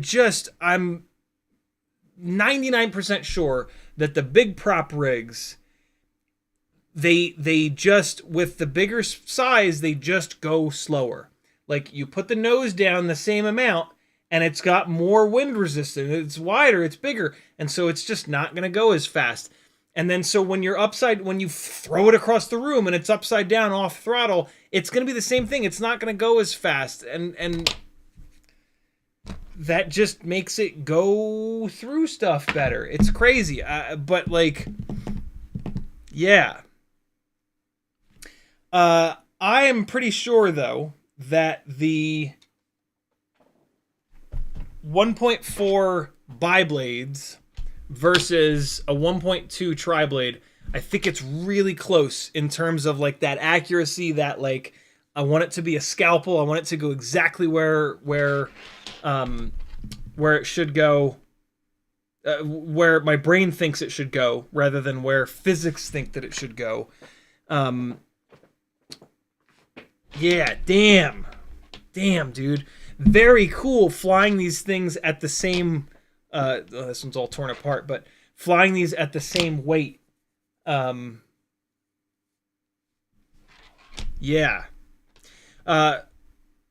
The Champion Edition definitely makes more power, for sure.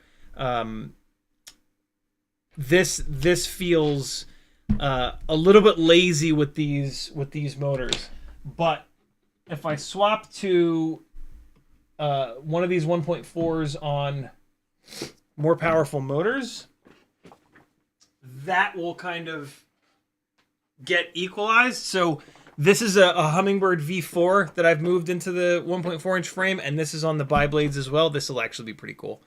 Last battery of the live stream here, real quick.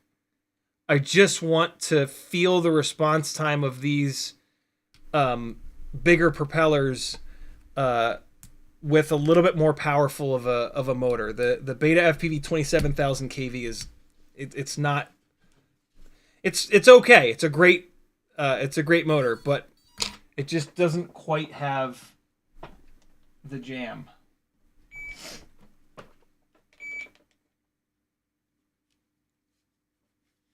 Real quick. I just want to give this a quick feel. Yeah, see, you can see that, right? Look at that. Look at how crisp that is. Oh, good. Oh, great. Shame indeed.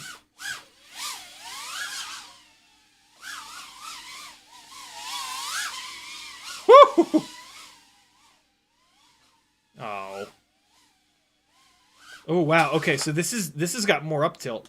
So this is on a Brain mount. This has definitely got a little bit more up tilt.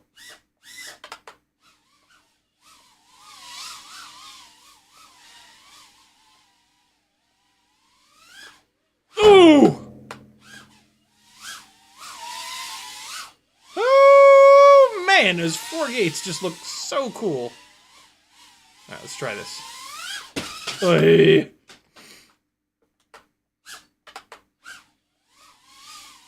Packet of screws. Woo!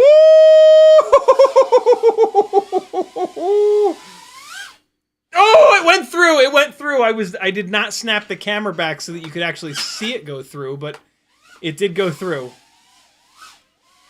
Yeah, see, these motors. Oh, stop it. These motors are much better suited for the bigger propellers. Jesus, I'm having a hard time getting used to the up tilt. Today I've flown like probably 30 batteries on the CO3. Oh, and a different camera too. I'm probably like 30 batteries deep today into the CO3 camera with the BetaFPV banana hammock mount. This is a different camera and a different mount, but the whole point there was just to feel the difference in response time, and I'm hoping that you guys could see that difference in response time because it's real. The Beta 0702 27000s, they just don't have quite enough power for this heavy of a propeller to give you that super snappy feeling that I'm kind of spoiled by with all these 1.2-inch big power, big RPM rigs. So yeah, you'll like a slightly higher power motor. What's interesting though is how much stuff, how often I was crashing just now. I mean, I was trying to adjust to a couple different things, right? More power, more up tilt, totally different camera. But on the lower power motors, you know, I've always said that like a lower power motor, you'll hit more tricks. There will be tricks that you can't do because you've got more throttle resolution there, right? There will be tricks that you can't do on lower power motors, and there will be like situations like dives and prop wash that you won't be able to get out because they won't have enough power. But still, it's interesting to see the number of crashes, you know, between one and the other.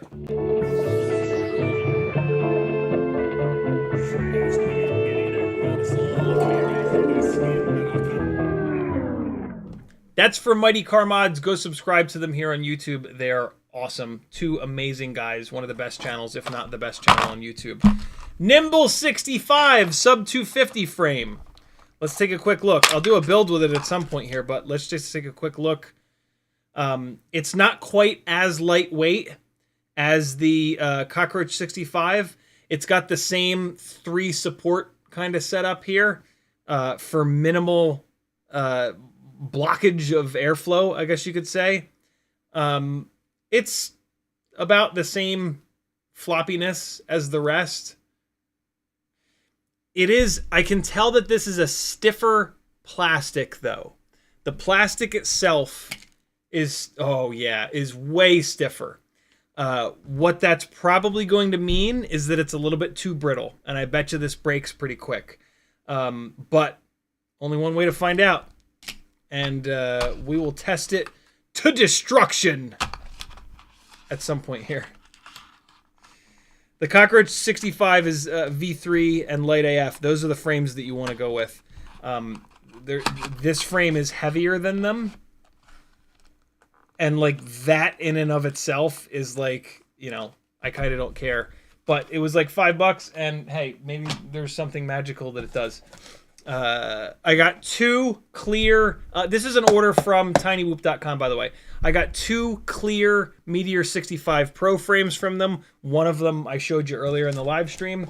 I got 2 of the 450 BT 3.0 2S batteries with the shorter cables that I've been waiting for the 04 rigs.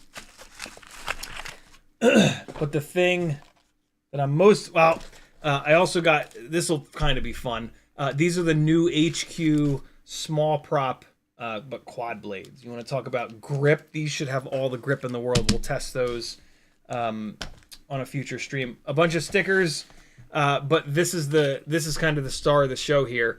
These are the brand new True RC. What are they called? Whoop V? Yeah, Whoop V antennas. These are 0.2 grams, and they should perform just as good as the ORT Micro Vs. Although, hold on, let's see. So that's the ground plane, and that's the active. Yep, same length on the active element. Totally different, and a very cool design of this. These are absurdly lightweight. These are 0.2 of a gram. The ORT Micro Vs are 0.4 of a gram. The ORT Micro V has a much longer cable on it, right?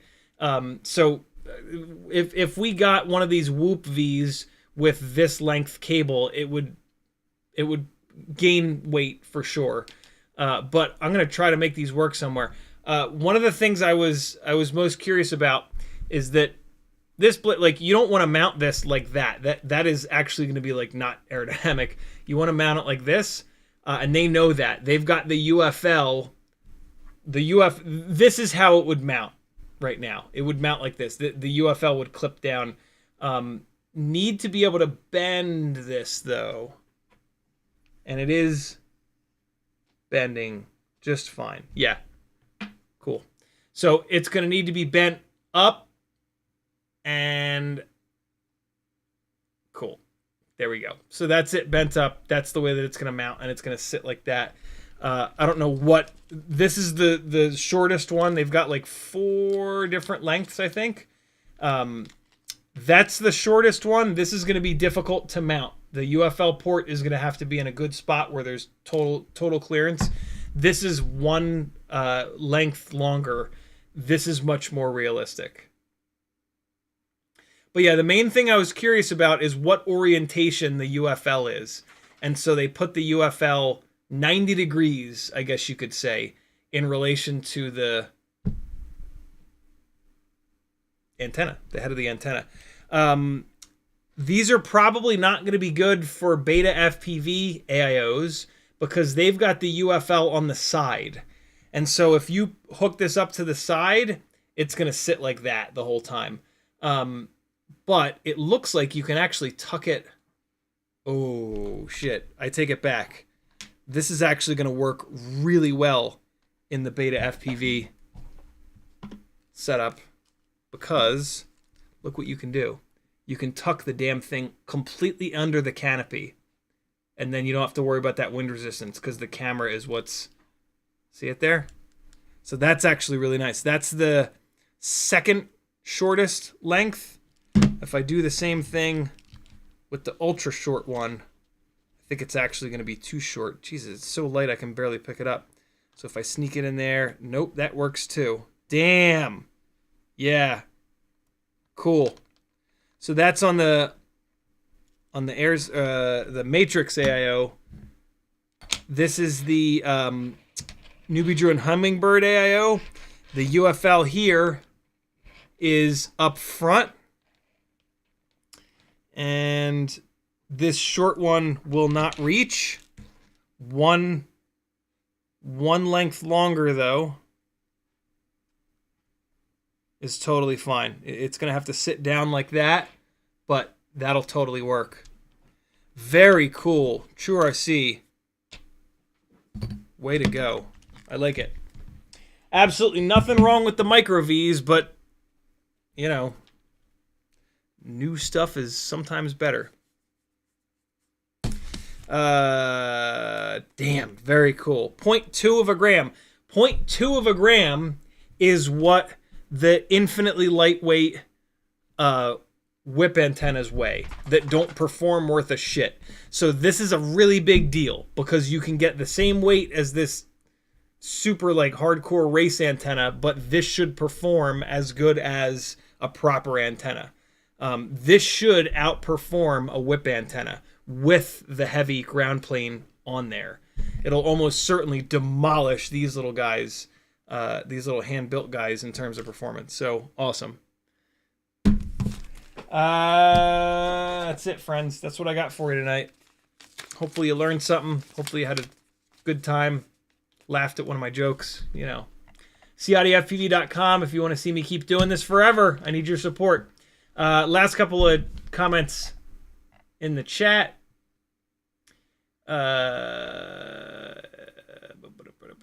Curtis Hayes says, is your camera angle the same on the Champion as the others? Yes, all 3 BetaFPV rigs that I flew tonight have the exact same camera, the exact same up tilt, same everything. Gold Power says, you went under Teddy, but he hopped at the last second. Nice. He didn't want his little wiener to get chopped off again. Not again. He didn't get circumcised. He got his nuts cut out. Curtis Hayes says, I put a screenshot of you flying under Teddy in Discord. There's his little leg. Nice.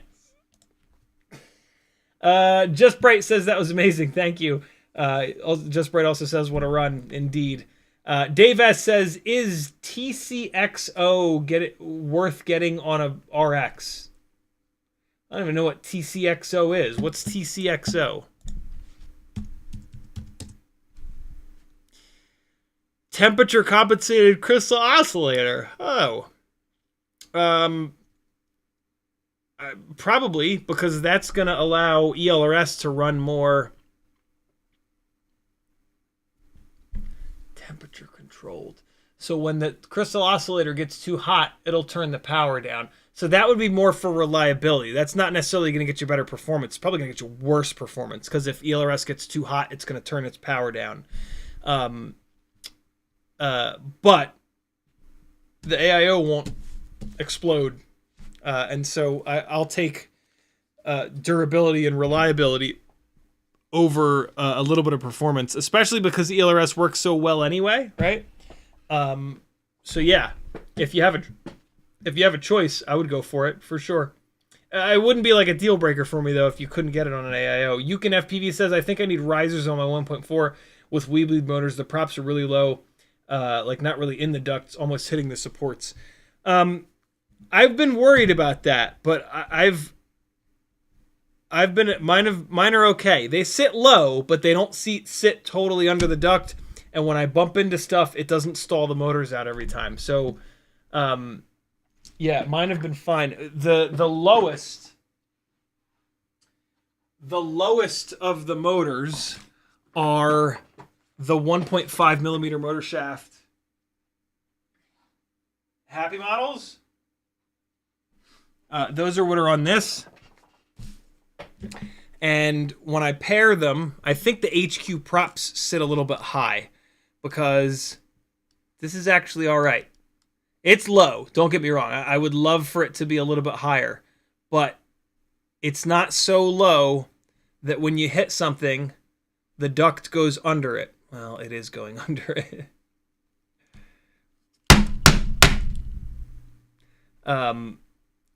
It does hit it. It's hitting it pretty good, and then it goes under it. So it's not as bad as the Air 65 and the Meteor 65 frames, though. They're way worse.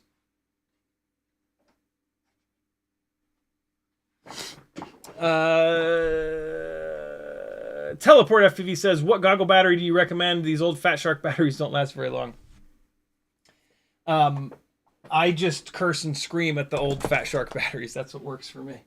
Speaking of, after the amount of flying that we did tonight, this Fat Shark battery that I charged up all day today is dead. Yep.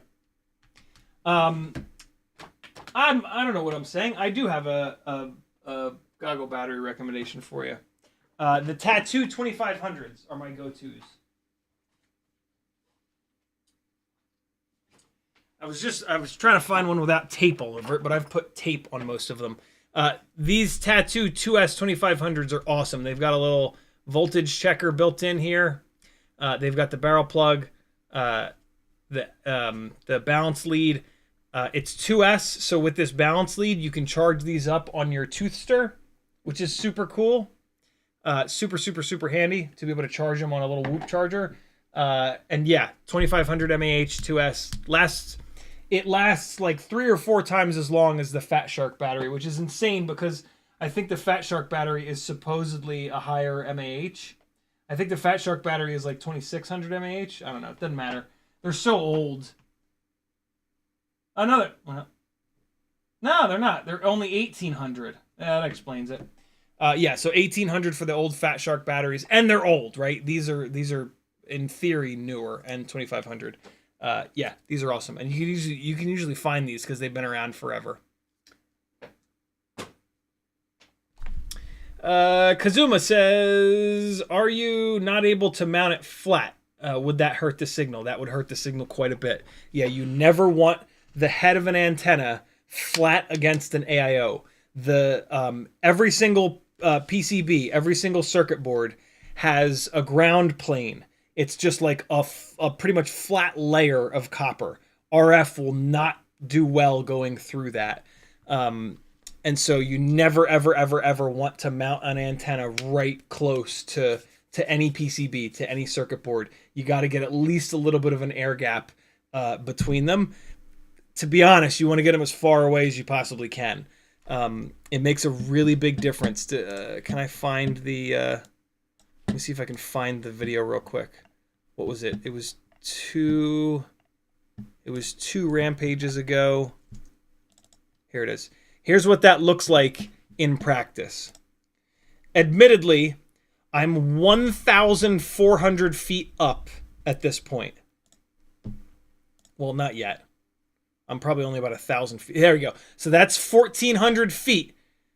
Look at the difference.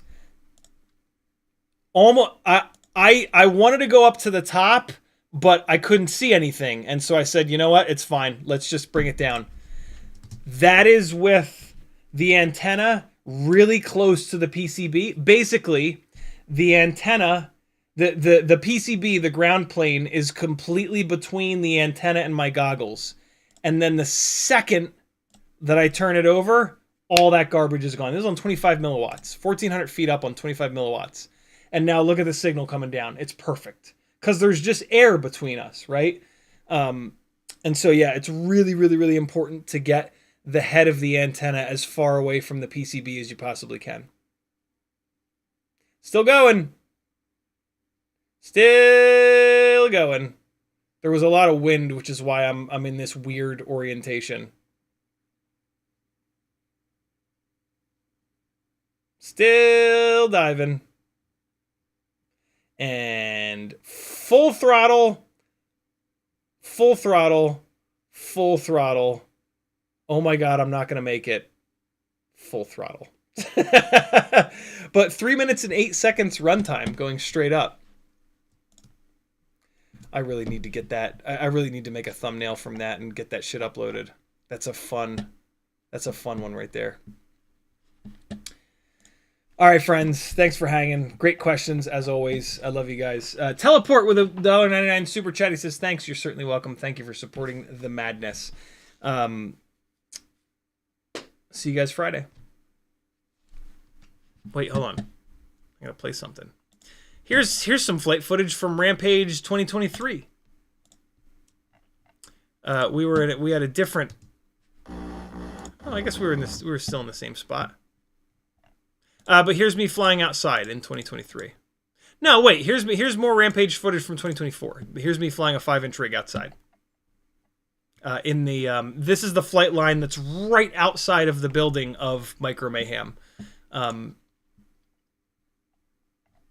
show you how wild it is, that there's no that we can fly in there and not stomp all over everybody flying outside. 5-inch gliding. See you guys Friday.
Thank you.